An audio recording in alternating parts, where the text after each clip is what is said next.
Olá, aqui na Revolução Industrial Brasileira, em parceria com o canal do professor Paulo Gala no YouTube, mais uma vez recebemos aqui a ilustre presença do Paulo Gala, que é economista e professor da Fundação Getúlio Vargas de São Paulo, para falar do acontecimento que vem gerando aí muitos temores naquelas pessoas que têm investimentos financeiros, né, na Bolsa de Valores do Brasil, que, por sua vez, vem reproduzindo uma, uma ocorrência aí um pouco tenebrosa, né, nas bolsas de valores do mundo inteiro. Com os últimos eventos do mundo, que somam-se, né, o coronavírus, né, problemas, né, desacelerações nas economias centrais do mundo e alguns outros fatores, as bolsas do mundo começaram a cair consistentemente. Só que no Brasil ela vem caindo muito mais. Então tem gente que interpreta isso como uma rota de quebra da Bolsa de Valores do Brasil, tem gente que interpreta isso como um ajuste um pouco mais dramático em função das nossas revisões para baixo das perspectivas de crescimento. E eu vou perguntar ao professor Paulo Gala o seguinte: professor Paulo Gala, o que explica na Bolsa de Valores do Brasil, acho que deve ter muita gente que deve estar se perguntando isso, esse degelo das calotas econômicas, né, esse aquecimento global que derreteu os ativos, né, em questão de uma semana na Bolsa Brasileira?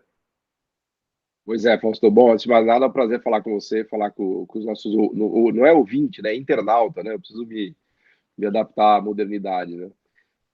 Bom, as bolsas derretendo no mundo, a bolsa derretendo no Brasil. Eu acho que, antes de mais nada, destacar que é verdade que o Brasil está se dando mal, mas o efeito que tem na economia mundial é devastador, tá? A bolsa americana, o S&P, que é o principal índice americano, ele caiu 10% em uma semana. Foi um dos maiores ajustes ou correções da história do S&P, em termos de velocidade, né? A gente está falando de 5 dias, né? O índice caindo praticamente 10% em 5 dias. É, é um movimento, assim, realmente cataclísmico, tá? Ele está hoje abaixo de 3 mil pontos, sendo que estava a 3.300 na semana passada, né? Então, quando as bolsas de países ricos, desculpe, é o coronavírus,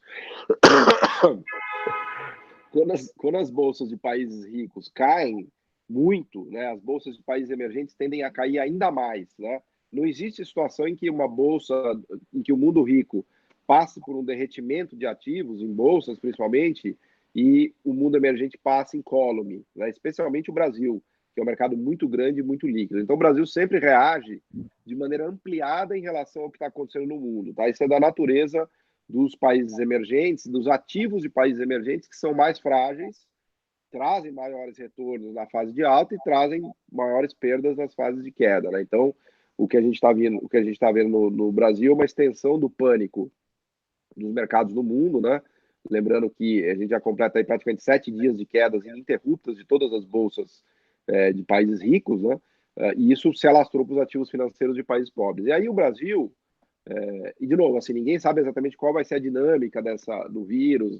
Eu até brinco que agora todo mundo vira epidemiologista, né? Então é muito mais uma questão do medo, né, e do pânico do que. E é verdade que as cadeias globais de produção estão parando, as economias estão parando, mas não dá para saber ao certo ainda o que vai acontecer, né? Então a reação dos mercados é muito mais uma reação de pânico, né, meio irracional, medo, né, da fuga para ativos mais líquidos e para o dólar, é, até que se tenha mais clareza do que virá adiante, né? Até minha recomendação para as pessoas nesse momento é não sair vendendo tudo, zerando tudo que você tem. Eu acho que é melhor ter calma e ter paciência para não fazer loucura, né? Minha recomendação para esses momentos de pânico é não entre em pânico, né? Fique tranquilo e espere, né? Só que o Brasil, e aí é o ponto que você destacou importante, o Brasil ele já vinha de uma maré ruim, né? Desde o começo do ano, de novo, e a gente tem falado aqui no canal, né, Fausto? O ano começou, final do ano passado, com de novo, aquela onda meio otimista, vamos crescer 3, vamos crescer 2,5, aí vieram os dados de dezembro horríveis, com queda de produção de máquinas de 8%. Ontem eu vi o dado de produção industrial de janeiro de máquinas horrível também, vendas no varejo, produção industrial, todos os dados muito ruins de economia brasileira em dezembro e janeiro, os que a gente já tem disponíveis, né? E começaram rapidamente a se fazer revisões sobre o PIB nesse ano, né? Depois, com essa coisa do governo infeliz, do presidente, trazendo mais incerteza em relação a essa briga com o Congresso, enfim, o Brasil está só se atrapalhando cada vez mais, né?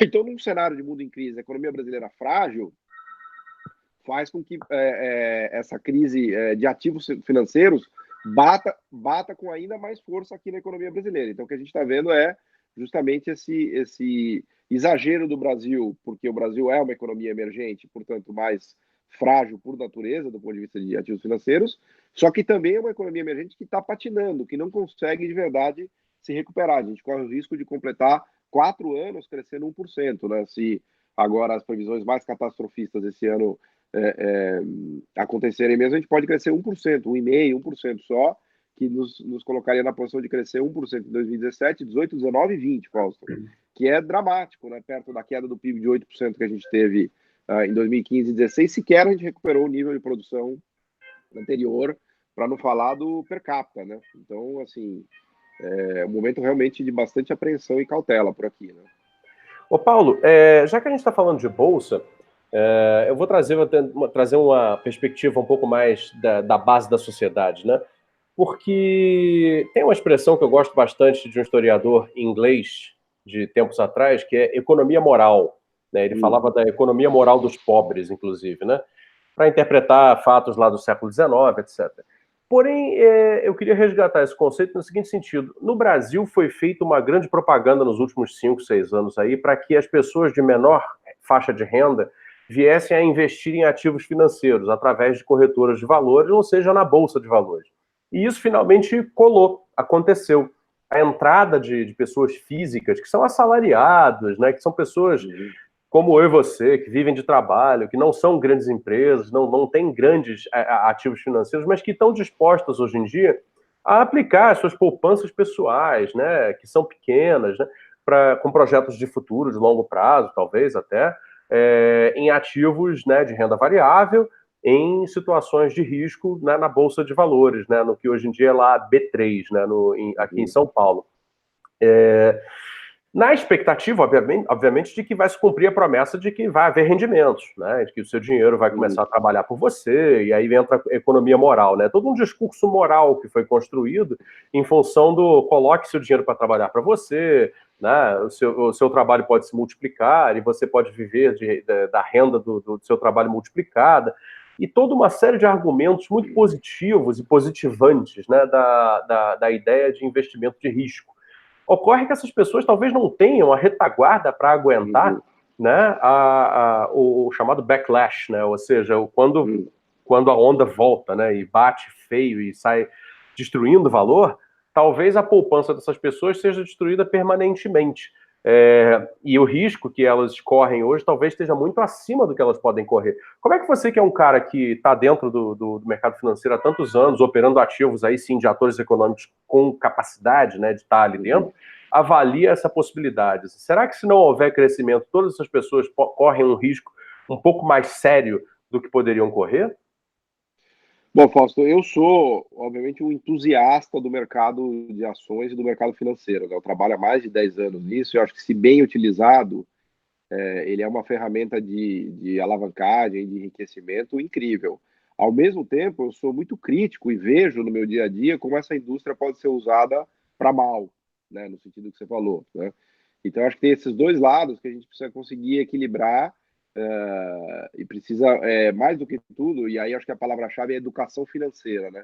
Mais do que tudo, investir e disseminar a educação financeira, porque é evidente que, em muitos casos, né, para não dizer a maioria, tem um desalinhamento entre o assessor de investimentos, ou até mesmo o banqueiro ou o gestor, e a pessoa que está ali na ponta final investindo. Então, a educação financeira que vai mostrar para a pessoa o que está acontecendo e que vai despertar nela um senso crítico para ela tomar a melhor decisão para ela e não a decisão que traz mais dinheiro para o gestor ou para quem quer que seja que esteja vendendo um ativo financeiro para ela, né? Então, eu acho que tem um lado que é louvável, né? Que eu acho que sim, a democratização do mercado, né, de ações e as pessoas, o acesso dessas pessoas para investir nessas empresas, eu acho que é muito legal. Obviamente, eu não estou falando para você colocar todo o seu dinheiro em ações, né?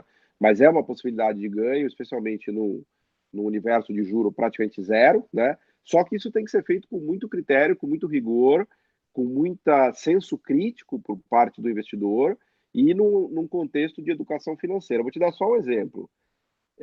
Essas empresas que você analisa, as boas empresas brasileiras, não existe nada melhor do que você comprar a ação de uma empresa dessas. Pega a WEG, por exemplo. A WEG é um caso notável, assim, é talvez uma das melhores empresas industriais brasileiras. Quem comprou a ação da WEG teve o seu capital multiplicado em umas 50 vezes, para você ter ideia, Fausto.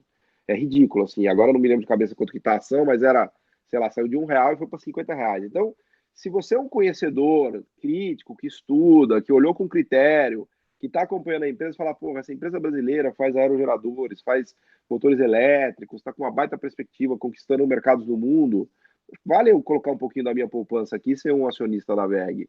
Tá aí um exemplo incrível, né? E tem várias outras empresas. Então, eu acho que é importante separar esse joio do trigo, né? Da oportunidade, que é fantástica, para a empresa que se capitaliza e se financia de maneira muito mais barata, né? Para o investidor que pode ter muitos ganhos, só que uma indústria que precisa ser regulada, e aí a parte da regulação é fundamental, e um investidor que precisa ter educação financeira, né? Porque senão dá caca, né? Que é o que você estava justamente comentando, né? É interessante você colocar a responsabilidade da educação financeira do gestor, né? Que em geral já toma-se por certo que ele já tem. E talvez então não necessariamente tenha, seria isso? Não, eu acho que a educação financeira não é do gestor, na verdade é do investidor, né? Ah, Porque ok. o Aham. problema é o investidor que toma decisões, especialmente esse pequeno investidor, pessoa física, que nunca acessou o mercado, que está investindo o capital dele pela primeira vez em ações. É esse que precisa de educação financeira para ele entender do que se trata, né? E não simplesmente ser ludibriado, ser levado para um lado e para o outro, né? Perfeito, entendi. Bom, fica aqui o registro. É óbvio que as situações são muito mutatis mutandis, né? No mercado financeiro as coisas um dia estão de um jeito, no outro dia estão completamente diferentes. É óbvio que, da nossa parte, não há o menor desejo de que aconteça o pior. Até porque, como a gente comentou antes, tem muita família, entendeu, que tem recursos importantes Sim. aplicados, entendeu, dentro disso, e seria de uma irresponsabilidade profunda, né, ficar aqui advogando ou ficar criando alarmismos de que Uhum. vai estourar e que as pessoas vão perder o seu dinheiro e tal. Não se trata disso. Isso é um tema muito sensível, tem que ser tratado com muita responsabilidade. Tá aí o caso de 1929 nos Estados Unidos para mostrar muito bem até onde pode ir e o que pode produzir o alarmismo com relação a recursos econômicos investidos. Mas sempre é legal a gente que tenta fazer um debate econômico sério aqui nos nossos canais, advertir que, bom, existem desajustes e, né, vale a pena manter um certo olho. Portanto, se você tem recursos investidos, não custa nada dar uma ligada lá para o seu gestor, né? Se for o Paulo Gala, pode ligar para ele também e perguntar, afinal, o que está acontecendo, é o seu direito. E com isso a gente fica por aqui, né, Paulo? Você tem mais alguma colocação? Não. Beleza. Então, gente, mais uma vez, mais uma colaboração da Revolução Industrial Brasileira com o canal do professor Paulo Gala. Um trabalho excelente que nos dá muita alegria, muito prazer fazer, mas que principalmente pelos comentários que nós recebemos, seja nos vídeos, seja nos grupos de WhatsApp, seja nas redes sociais, aí no Twitter e no Facebook, etc., é sempre um feedback positivo. O pessoal está gostando e a gente fica muito feliz, vamos continuar fazendo. Por isso a gente pede que você se inscreva na Revolução Industrial Brasileira e se inscreva no canal do professor Paulo Gala no YouTube, ambos, e em breve com surpresas aí da nossa parte. Muito obrigado e até